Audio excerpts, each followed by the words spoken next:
APMC तो केरल में भी नहीं है, उसका मॉडल आपको पसंद आता है? अब मैं उसका जवाब आपको देता हूं। एपीएमसी वहां चाहे ना हो, परंतु केरल में सब्जी फल फूल की भी न्यूनतम समर्थन मूल्य की सरकार बात करती है। हमारा कहना बड़ा स्पष्ट है। देखिए, अनाज मंडी होंगी तो अनाज मंडी में जब किसान जाता है तो आड़ती और किसान मिलकर किसान की कीमत का मूल्य निर्धारण करते हैं। आपके और मेरे प्रदेश हरियाणा का मैं आपको ताजा एग्जाम्पल देता हूं। इस बार पीआर जो धान है, जिसको चावल कह देते हैं साधारण भाषा में, वो जो है उसकी कीमत आपकी बार 1600 और 1700 रुपए मिली, 300 रुपया कम मिली। आज जाकर देखिए महेंद्रगढ़ और रेवाड़ी में और नारनौल के अंदर बाजरा की खरीद नहीं हो रही। किसान दर दर की ठोकरें खा रहा है। 11, 21 और 1509 का धान जो कांग्रेस के समय में 5,500 रुपया क्विंटल बिका करता था, इस साल आप चौंकिए मत, कुरुक्षेत्र में जहां से आप और मैं आते हैं वहीं जाकर पूछिए 1700 रुपए में बिका। और जैसे ही हमने धान बेच लिया, आज पता करिए, आज 2600 रुपए का हो गया। तो देखिए, किसान ने तो मेहनत की, अपने बच्चे की तरह फसल को पाला, 1700 रुपया क्विंटल मिले, और बड़ी कंपनियों ने, एक्सपोर्टर्स ने अब खरीद लिया, उन्हें 900, 800 से 900 रुपया क्विंटल का फायदा हो गया। इसका विरोध कर रहा है किसान, इसी का विरोध कर रही है कांग्रेस। हम किसान के और मजदूर के साथ हैं, वो 5 उद्योगपतियों के साथ हैं। सरकार ये कह रही है कि अल्ट्रा लेफ्ट ने किसान आंदोलन को हाईजैक कर लिया है, इसलिए वहां शर्जील इमाम के, वरवरा राव के पोस्टर दिखाई देते हैं, और आप लोगों को आजकल लेफ्ट का मॉडल पसंद है, इसलिए इस बात पे भी आप चुप रहते हैं। क्या कहिएगा? मुझे लगता है ये पूरे देश, इस देश का अपमान कर रही है भारतीय जनता पार्टी और उनके मंत्री पीयूष गोयल और दूसरे। पहले उन्हें ये कहिए, मन बना लीजिए कि ये किसान हिंदुस्तानी हैं, क्योंकि खट्टर साहब और एमओएस एग्रीकल्चर जो भारत सरकार है वो तो इन्हें खालिस्तानी बताते हैं। पीयूष गोयल जी इन्हें माओवादी या अल्ट्रा लेफ्ट बताते हैं। एक और मंत्री जो हैं उत्तर प्रदेश के, वो इन्हें उग्रवादी बताते हैं। हरियाणा के कृषि मंत्री जेपी दलाल जी इनको चीन और पाकिस्तान का समर्थक बताते हैं। तो बीजेपी पहले ये निर्णय कर ले कि वो इन्हें क्या बताना चाहती है।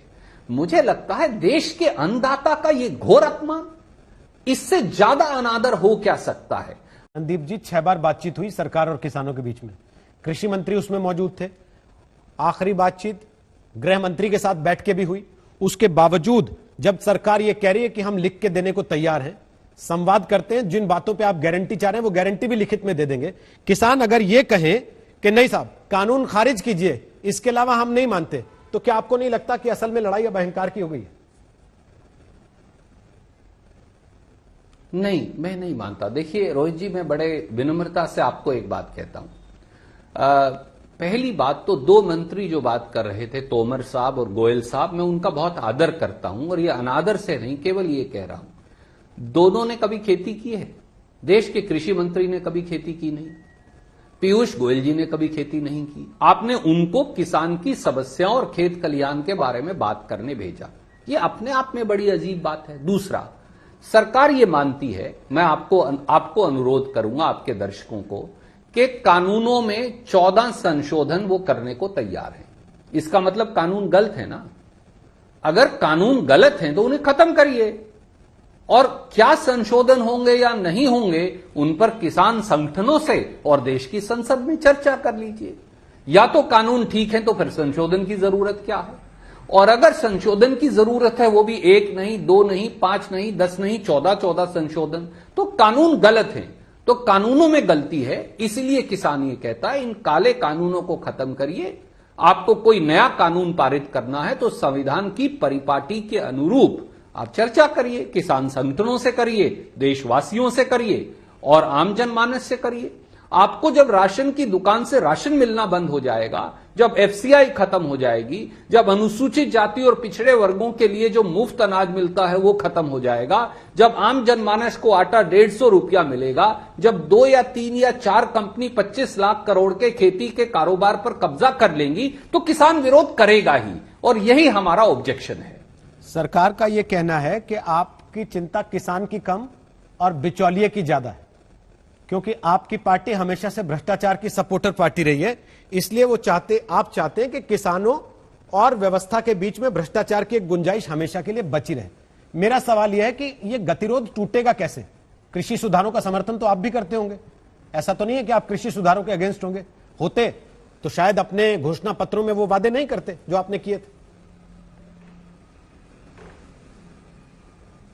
सबसे पहले तो मैं ये कहूंगा कि बिचौलिए वो हैं जो सरकार पैदा कर रही है, बिचौलिए वो नहीं जो अनाज मंडी व्यवस्था से जुड़े हैं। मुझे बताइए, छोटा छोटा आड़ती अनाज मंडी में बैठा, उसके साथ काम करने वाला मुनीम, फसल को छानने वाला या साफ करने वाला मजदूर, या मंडी का वो कर्मचारी जो किसान की फसल खरीद में मदद करता है, वो बिचौलिए हैं या वो किसान के मददगार किसान मित्र?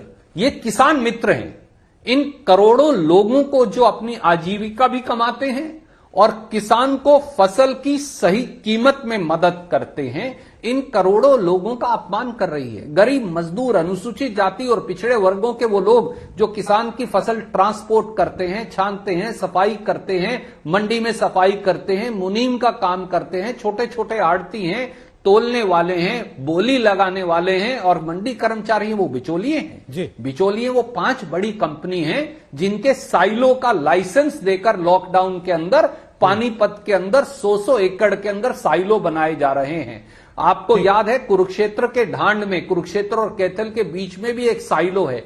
9 लोग 2 लाख मीट्रिक टन गेहूं हैंडल कर लेते हैं। तो इस देश के अनुसूचित जाति और पिछड़े वर्गों के लोग, वो गरीब मजदूर जो इस खेती के व्यवसाय से पेट पालते हैं, वो बिचौलिए नहीं हैं, वो मेहनत कश लोग हैं जो किसान की मदद करते हैं कंधे से कंधा मिलाकर। उन्हें बिचौलिया कहकर अपमान करना बंद करें, क्योंकि ये सरकार बिचौलियों को लाना चाहती है। और गतिरोध टूटेगा जब सरकार इन 3 काले कानूनों को अहंकार की गद्दी से उतरकर जमीनी हकीकत देखकर वापस ले लेगी। और नए सिरे से अगर कोई चर्चा करनी है तो किसान चर्चा के लिए तैयार है।